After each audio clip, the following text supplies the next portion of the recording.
He lived alone, but every morning there were fewer eggs in his fridge. On the 5th day, he set up a camera and saw who was crawling out of his storage closet at 4 in the morning.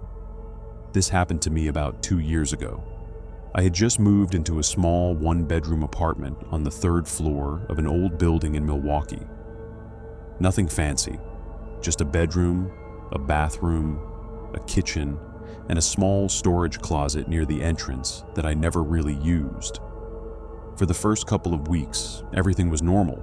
I'd go to work, come home, eat, sleep, typical routine. Then I started noticing something strange. I always keep a carton of eggs in my fridge. I eat 2 every morning. One Monday, I opened the fridge and counted the eggs. There were 8. By Wednesday morning, there were 5. I had only eaten 2. That meant 1 egg was missing. I thought maybe I miscounted. Maybe I made an extra one and forgot about it. I let it go, but it kept happening. Every few days, something small would be off. A bottle of water would be less full than I remembered. A piece of bread would be missing from the bag. My shampoo seemed to run out way too fast. I started to feel like I was losing my mind. On the 5th week, I decided to do something about it. I bought a cheap security camera, one of those small ones you can set up on a shelf, and pointed it at the kitchen. I set it to record overnight, from midnight to 7 a.m. The next morning, I opened the footage on my phone and started fast-forwarding through it. Nothing at 1 a.m., nothing at 2, nothing at 3. At 4:07 a.m., the closet door near the entrance slowly opened. A man stepped out. He was thin, barefoot, wearing a gray t-shirt and sweatpants. He walked into my kitchen, opened the fridge, took out a bottle of water, drank from it, put it back. Then he grabbed an egg, cracked it into a glass, and drank it raw. He stood there for a moment, looking around, then walked back to the closet and pulled the door shut behind him. I watched this sitting on my bed. My hands were shaking. I called the police immediately. When they arrived and opened the closet, they found a sleeping bag, a few empty water bottles, a phone charger plugged into the outlet behind a box, and a small pile of my food wrappers.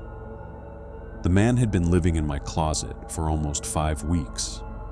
He would come out at night while I was asleep, eat, drink, use the bathroom, and go back inside before I woke up.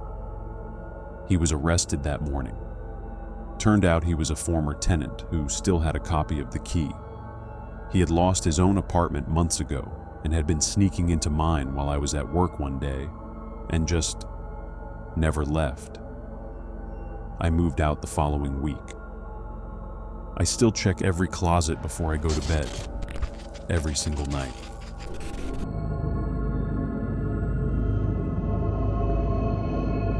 When I was 17, my parents went on a weekend trip and left me home alone for the first time.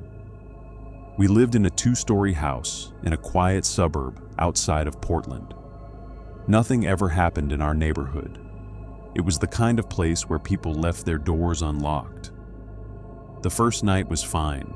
I watched movies, ate junk food, stayed up late, normal stuff.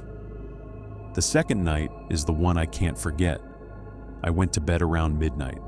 My bedroom was upstairs, at the end of the hallway. I always slept with the door slightly open because our cat liked to come and go during the night. I woke up at some point. I didn't check the time. Something felt wrong, but I couldn't figure out what. I just lay there in the dark, staring at the ceiling, listening. The house was completely silent. Then I heard it, breathing. Not mine. It was slow and deep, coming from somewhere very close. At first, I thought it was the cat, but it didn't sound like a cat.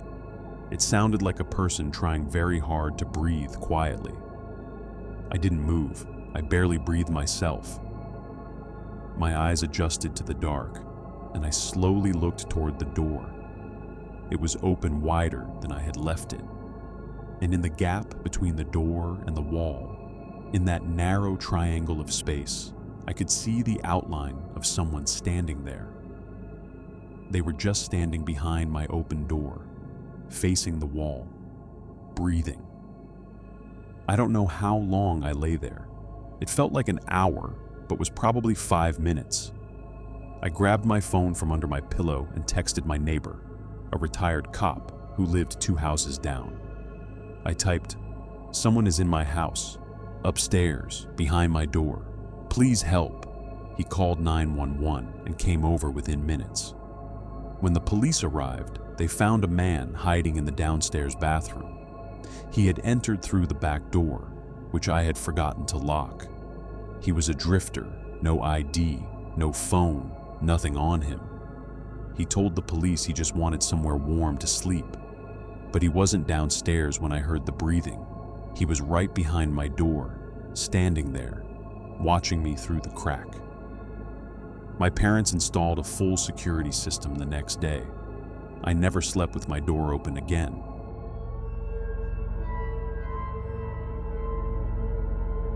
I bought my first house when I was 26.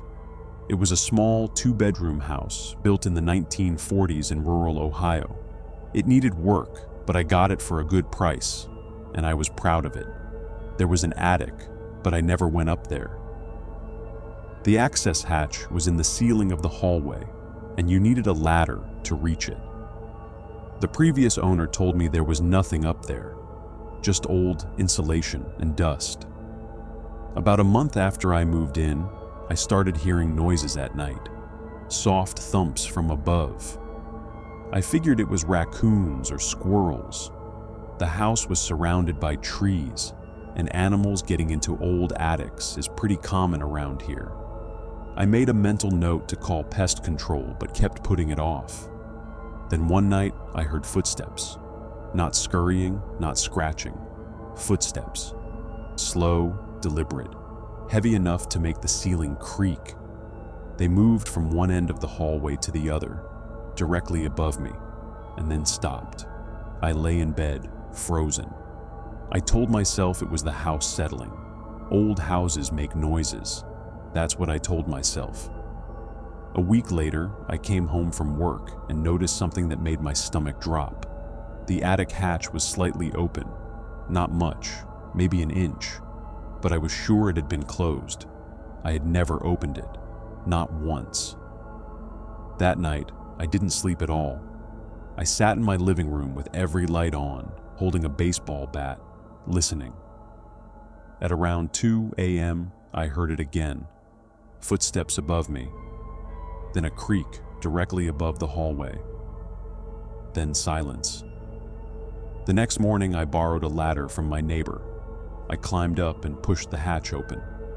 I pulled myself into the attic and turned on my phone flashlight. In the far corner, behind the insulation, there was a small area that had been cleared out. There was a dirty blanket, a couple of empty cans of food, my food from my pantry, a jug of water, and a small window on the far wall that had been pried open just enough for someone to squeeze through from outside. Someone had been climbing into my attic through that window, living up there during the day, and coming down at night through the hatch to take food from my kitchen while I slept. The hatch had marks on the inside, scratches from being opened and closed repeatedly. I called the police. They dusted for prints and matched them to a man who had been reported missing from a halfway house about 6 miles away. They never found him. As far as I know, he was never caught. I sealed that window shut with screws and nailed the hatch closed. I sold the house 4 months later. I couldn't stay there knowing that for weeks someone had been right above me, listening to every sound I made, waiting for me to fall asleep so he could come down. Some nights I still hear creaking above me, even in my new apartment on the top floor. I know it's nothing, but I check anyway. If you're watching this alone at night, maybe check your closets before you go to bed.